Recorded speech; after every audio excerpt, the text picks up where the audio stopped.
ಪ್ರತಿ ತಿಂಗಳು ಬರುವಂತಹ ಸಂಕಷ್ಟಹರ ಚತುರ್ಥಿಗೆ ಅದರದ್ದೇ ಆದ ವಿಶೇಷತೆಗಳಿರುತ್ತೆ. ಹಾಗಾದ್ರೆ ಈ ಸಲಿ ಅಂದ್ರೆ ಸಂಕಷ್ಟಹರ ಚತುರ್ಥಿ ಯಾವ ದಿನಾಂಕದಂದು ಬಂದಿದೆ, ಅದರ ಮಹತ್ವವೇನು, ಯಾರು ಈ ಸಲದ ಸಂಕಷ್ಟಿ ಆರಾಧನೆಯನ್ನು ಮಾಡಬೇಕು, ಹಾಗೆ ಗಣಪನನ್ನು ಪೂಜೆ ಮಾಡುವವರು ಯಾವ ಒಂದು ಸಂಕಲ್ಪವನ್ನು ಮುಂದೆ ಇಟ್ಕೊಂಡು ಪೂಜೆ ಮಾಡಬೇಕು, ಈ ಸಲದ ಸಂಕಷ್ಟಿ ಯಾರಿಗೆ ಬಹಳ ಉಪಯೋಗವಾಗುತ್ತೆ, ಎಲ್ಲ ಪೂರ್ತಿ ವಿವರವನ್ನು ನಾನು ಈ ವಿಡಿಯೋದಲ್ಲಿ ತಿಳಿಸ್ತಾ ಹೋಗ್ತೀನಿ. ನಿಮಗೆ ಈ ವಿಡಿಯೋ ಇಷ್ಟ ಆಯಿತು ಅಂತ ಹೇಳಿದ್ರೆ ನನ್ನ ಚಾನಲ್ನ ದಯವಿಟ್ಟು ಸಬ್ಸ್ಕ್ರೈಬ್ ಮಾಡ್ಕೊಳ್ಳಿ, ಹಾಗೆ ಒಂದು ವಿಡಿಯೋಗೆ ಲೈಕ್ ಕೊಡೋದನ್ನು ಮರಿಬೇಡಿ. ಹಾಗೆ ಈ ಒಂದು ಮಾಹಿತಿ ನಿಮ್ಮ ಫ್ರೆಂಡ್ಸ್ ಅಂಡ್ ಫ್ಯಾಮಿಲಿಗೆ ಅವಶ್ಯಕತೆ ಇತ್ತು ಅಂತ ಹೇಳಿದ್ರೆ ಖಂಡಿತ ಅವರೊಂದಿಗೆ ಶೇರ್ ಮಾಡಿ.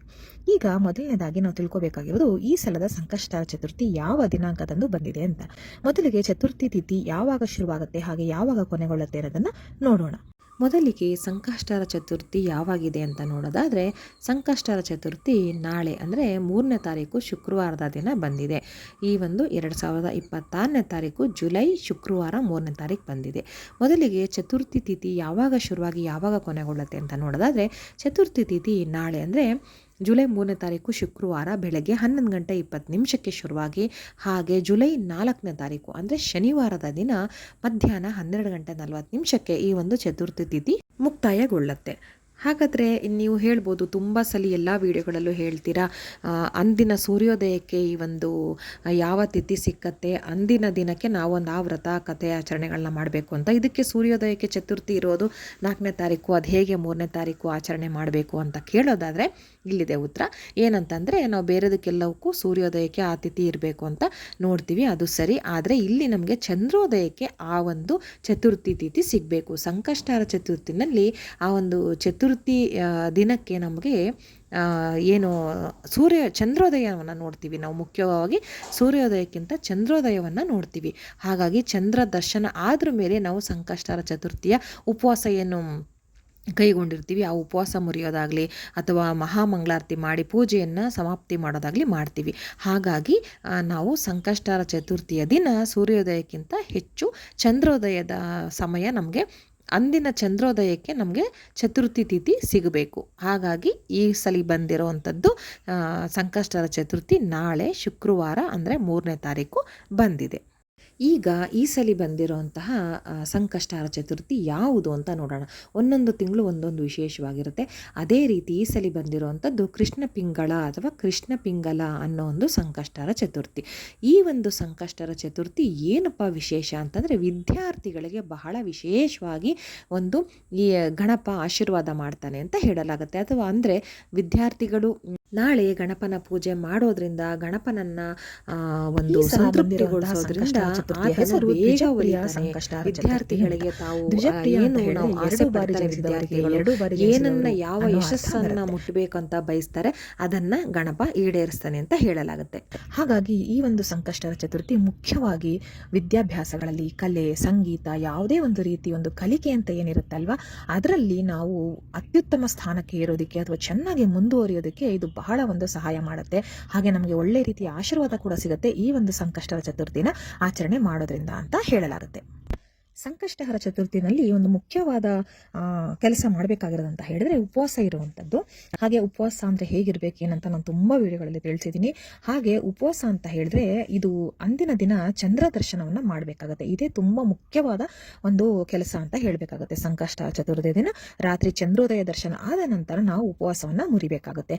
ಹಾಗೆ ದೇವಸ್ಥಾನಕ್ಕೂ ಕೂಡ ಭೇಟಿ ನೀಡಿದ್ರೆ ತುಂಬಾನೇ ಒಳ್ಳೆಯದು. ಹಾಗೆ ಅಂದಿನ ದಿನ ಸಂಕಷ್ಟಹರ ಚತುರ್ಥಿಯ ದಿನ ಚಂದ್ರೋದಯ ರಾತ್ರಿ 9:49 ಇರುತ್ತೆ. ಅಷ್ಟೊತ್ತಿಗೆ ಚಂದ್ರ ಉದಯ ಆಗ್ತಾನೆ ಅಂತ ಹೇಳಲಾಗುತ್ತೆ. ಅದು ಬೆಂಗಳೂರಿಗೆ ಸಂಬಂಧಪಟ್ಟಿದ್ದು. ಇನ್ನು ಕೆಲವು ಸತಿ ಸ್ವಲ್ಪ ನಿಮಿಷಗಳು ಹೆಚ್ಚು ಕಮ್ಮಿ ಇರುತ್ತೆ. ನೀವು ಇರೋ ಪ್ರದೇಶಗಳಲ್ಲಿ ನೀವು ಹೋಲಿಕೆ ಮಾಡ್ಕೊಂಡಾಗ ದಯವಿಟ್ಟು ನಿಮ್ಮ ಪ್ರದೇಶಗಳಲ್ಲಿ ಎಷ್ಟೊತ್ತಿಗೆ ಚಂದ್ರೋದಯ ಆಗುತ್ತೆ ಅಂತ ದಯವಿಟ್ಟು ಒಮ್ಮೆ ಚೆಕ್ ಮಾಡಿ ನೋಡ್ಕೊಳ್ಳಿ. ಸ್ವಲ್ಪ ವ್ಯತ್ಯಾಸ ಇರುತ್ತೆ. ಹಾಗಾಗಿ ನೀವು ಉಪವಾಸ ಮುರಿಯೋದು ಅಂತ ಆದರೂ ಕೂಡ 9:45 ಆದ ನಂತರನೇ ನೀವು ಉಪವಾಸವನ್ನು ಮುರಿಬೇಕಾಗುತ್ತೆ. ಅದಕ್ಕೂ ಮುಂಚೆ ಯಾವ ರೀತಿ ಎಲ್ಲ ನೀವು ಪೂಜೆ ಮಾಡಬೇಕು ಏನು ಅನ್ನೋದನ್ನು ನಾನಿಲ್ಲಿ ತಿಳಿಸ್ತಾ ಹೋಗ್ತೀನಿ. ಮೊದಲಿಗೆ ಸಂಕಷ್ಟಹರ ಚತುರ್ಥಿಯ ದಿನ ಆದಷ್ಟು ಬೇಗ ಬೆಳಗ್ಗೆ ಎದ್ದೊಳ್ಬೇಕಾಗುತ್ತೆ. ಎದ್ದು ಮನೆಯನ್ನೆಲ್ಲ ಸ್ವಚ್ಛ ಮಾಡಿ ಆ ನಂತರ ನೀವು ಶುದ್ಧರಾಗಿ ದೇವ್ರ ಮನೆಯೂ ಕೂಡ ಶುದ್ಧವಾಗಿ ಇಟ್ಕೊಳ್ಬೇಕಾಗುತ್ತೆ. ನೀಟಾಗಿ ಎಲ್ಲವನ್ನು ಸ್ವಚ್ಛ ಮಾಡಬೇಕಾಗುತ್ತೆ ದೇವ್ರ ಮನೆಯಲ್ಲಿ. ಆ ನಂತರ ದೇವ್ರ ಕೋಣೆಯಲ್ಲಿ ಒಂದು ಕೆಂಪು ಬಣ್ಣದ್ದು ಅಥವಾ ಹಳದಿ ಬಣ್ಣದ್ದು ಬಟ್ಟೆಯನ್ನು ದೇವರ ಮನೆಯಲ್ಲಿ ಒಂದು ಮಣೆ ಮೇಲೆ ಬಟ್ಟೆಯನ್ನು ಹಾಸಬೇಕಾಗುತ್ತೆ. ನೆಲಕ್ಕೆ ಬೇಡ. ನಿಮ್ಮ ಬಳಿ ಮಣೆ ಇಲ್ಲ ಅಂತ ಹೇಳಿದ್ರೆ ಯಾವುದಾದ್ರು ಒಂದು ದೇವರ ಪೂಜೆಗೆ ಉಪಯೋಗಿಸುವಂತಹ ಒಂದು ಟ್ರೇ ಆಗಿರ್ಬೋದು, ತಟ್ಟೆ ಆಗಿರ್ಬೋದು, ಒಂದು ಹಲಗೆಯ ತುಂಡಾಗಿರ್ಬೋದು, ಅಥವಾ ಒಂದು ಏನಂತಾರೆ ಒಂದು ಸ್ಟ್ಯಾಂಡ್ ರೀತಿ ಬರುತ್ತಲ್ಲ, ಅದು ಏನೇ ಆಗಿರ್ಬೋದು, ಅದನ್ನು ಸ್ವಚ್ಛಗೊಳಿಸಿ ಅದರ ಮೇಲೆ ಕೆಂಪು ಬಣ್ಣದ ಬಟ್ಟೆ ಅಥವಾ ಅರಿಶಿನ ಬಣ್ಣದ ಬಟ್ಟೆಯನ್ನು ಹಾಕಿ, ಅದು ಮಡಿ ಬಟ್ಟೆ ಆಗಿರಬೇಕು, ನೆನ್ಪಿಟ್ಕೊಳ್ಳಿ. ಅದರ ಮೇಲೆ ನೀವು ಗಣಪತಿಯ ವಿಗ್ರಹ ಅಥವಾ ಗಣಪತಿಯ ಫೋಟೋವನ್ನು ಇಡಬೇಕಾಗುತ್ತೆ ಮೊದಲಿಗೆ. ಆ ನಂತರ ಫೋಟೋ ಅಥವಾ ವಿಗ್ರಹಕ್ಕೆ ನೀವು ಅರಿಶಿನ ಕುಂಕುಮವೆಲ್ಲವನ್ನು ಹಚ್ಚಿ ನೀವು ಗೆಜ್ಜೆ ವಸ್ತ್ರವನ್ನು ಏರಿಸಿ ಹೂವನ್ನು ಏರಿಸಬೇಕಾಗುತ್ತೆ. ಹಾಗೆ ಹೂವಿಗಿಂತಲೂ ಬಹಳ ಮುಖ್ಯವಾದದ್ದು ಗಣಪತಿ ಅಂತ ಹೇಳಿದ್ರೆ ದೂರ್ವೆ ಅಥವಾ ದೂರ್ವ ಅಂತ ಏನು ಹೇಳ್ತೀವಲ್ವ, ಅದನ್ನು ನೀವು ಏರಿಸಬೇಕಾಗತ್ತೆ ತಪ್ಪದೆ. ಆ ನಂತರ ನೀವು ತುಪ್ಪದ ದೀಪವನ್ನು ಹಚ್ಚಿ ಇಡಬೇಕಾಗುತ್ತೆ. ಆ ನಂತರ ಶಿವ ಪಾರ್ವತಿಗೂ ಕೂಡ ನೀವು ಪೂಜೆಯನ್ನು ಮಾಡಬೇಕಾಗುತ್ತೆ. ಅದಾದ ನಂತರ ನೀವು ನೈವೇದ್ಯಕ್ಕೆ ಯಾವ ರೀತಿ ಸಿಹಿ ಅಡುಗೆ ಮಾಡಿಟ್ರು ತುಂಬ ಒಳ್ಳೆಯದು. ಅದರಲ್ಲಿ ಖಾರದ ಪದಾರ್ಥ ಅಂತ ಬಂದರೆ ಕಡಲೆಕಾಳು ಅಂದರೆ ಹಸಿ ಕಡಲೆ ಬರುತ್ತಲ್ಲ, ಅದನ್ನು ಉಪಯೋಗಿಸಿ ಉಸಲಿ ಮಾಡಿದ್ರೆ ತುಂಬಾ ಪ್ರೀತಿ ಗಣಪತಿಗೆ. ಹಾಗೆ ಯಾವುದೇ ರೀತಿ ಬೆಲ್ಲದ ಸಿಹಿ ತಿನಿಸುಗಳು ಕೂಡ ತುಂಬಾ ಪ್ರೀತಿ.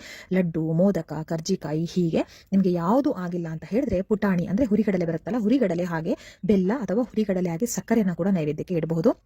ನಾನು ನೈವೇದ್ಯದ ವಿಚಾರವಾಗಿ ತುಂಬ ಸಲ ಹೇಳ್ತಾ ಇರ್ತೀನಿ. ಕೆಲವರು ಅನ್ಕೊಳ್ತಾರೆ, ಅಯ್ಯೋ ನೈವೇದ್ಯಕ್ಕೆ ಅದು ಮಾಡಬೇಕಿತ್ತು, ಇದು ಮಾಡಬೇಕಿತ್ತು, ಪಾಯಸ ಮಾಡಬೇಕಿತ್ತು, ಕಡು ಮಾಡಬೇಕಿತ್ತು, ಅದೆಲ್ಲ ಮಾಡದೆ ಪೂಜೆ ಮಾಡಿದೀವಿ, ನಮಗೆ ಅದ್ರ ಫಲ ಸಿಗತ್ತೋ ಇಲ್ವೋ ಅಂತ ಕೆಲವರು ತುಂಬ ಯೋಚನೆ ಮಾಡ್ತಾರೆ. ಹಾಗೆ ನಂಗೆ ಎಷ್ಟೊಂದು ಜನ ಕಮೆಂಟ್ ಮಾಡಿ ಕೂಡ ಕೇಳ್ತಾರೆ, ನಾವು ಕೆಲಸಕ್ಕೆ ಹೋಗಿ ಬಂದಿದ್ದೀವಿ, ಈಗ ಏನು ಮಾಡೋಕ್ಕಾಗಲ್ಲ, ಪೂಜೆ ಮಾಡ್ಬೋದಾ ಅಂತ. ಖಂಡಿತ ಒಂದು ಶುದ್ಧ ಮನಸ್ಸಿಂದ, ಒಳ್ಳೆ ಸಂಕಲ್ಪವನ್ನು ಇಟ್ಕೊಂಡು ನೀವು ಪೂಜೆ ಮಾಡಿದ್ರೆ ನೈವೇದ್ಯಕ್ಕೆ ನಾ ಹೇಳ್ದಂಗೆ ಹುರಿಗಡಲೆ ಹಾಗೂ ಸಕ್ಕರೆ ಬಹಳ ಶ್ರೇಷ್ಠ ಅಂತ ಹೇಳಲಾಗುತ್ತೆ.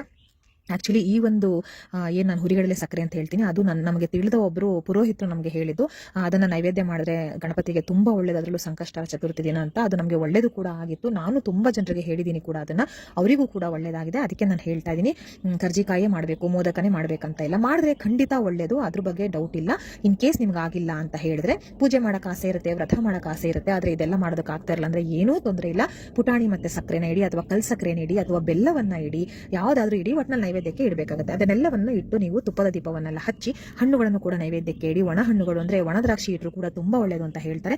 ಅದೆಲ್ಲವನ್ನ ನೈವೇದ್ಯಕ್ಕೆ ಇಟ್ಟು ಆ ನಂತರ ನೀವು ಸಂಕಲ್ಪವನ್ನು ಮಾಡ್ಕೋಬೇಕಾಗುತ್ತೆ. ನಾನು ಆಗಲೇ ಹೇಳ್ದಂಗೆ ಈ ಸಲ ಇದು ಬಂದು ನಿಮ್ಮ ಜ್ಞಾನವನ್ನು ಹೆಚ್ಚಿಸ್ಕೊಳ್ಳೋದಕ್ಕೆ ಅಥವಾ ನಿಮ್ಮ ಕಲಿಕೆಯನ್ನು ಹೆಚ್ಚಿಸ್ಕೊಳ್ಳೋದಕ್ಕೆ, ಅದರಲ್ಲಿ ನೀವು ಅತ್ಯುನ್ನತ ಒಂದು ಸ್ಥಾನವನ್ನು ತಲುಪೋದಕ್ಕೆ ಈ ಒಂದು ಸಂಕಷ್ಟಹರ ಚತುರ್ಥಿ ನಿಮಗೆ ಸಹಾಯ ಮಾಡುತ್ತೆ ಅಂತ.